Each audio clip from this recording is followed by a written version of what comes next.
Talnareikningur er reiknistæmi þar sem við erum að reikna með tölur. Það segir svo nú samt eiginlega sjálft. En í talnareikningi þá erum við að vinna með 4 grunnreikniaðgerðir. Það er samlagning, það er frádráttur, það er margföldun og það er deiling. Það eru til svo sem bara þessi merki fyrir samlagning og frádrátt, en það er hægt að nota fleiri merki fyrir margföldun og fyrir deilingu. Við getum líka nota sviga í talnareikningi, en það er til svo einfaldur talnareikningur með fáum tölum og fáum aðgerðum. Köllum þetta aðgerðartákn. Þetta geta líka, plús og mínus geta verið formerkjatákn líka.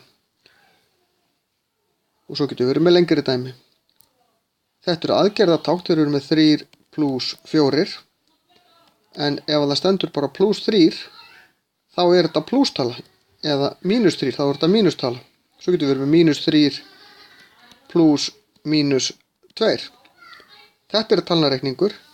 Hér erum við með annars vegar formerkjatákn og hins vegar aðgerðartákn.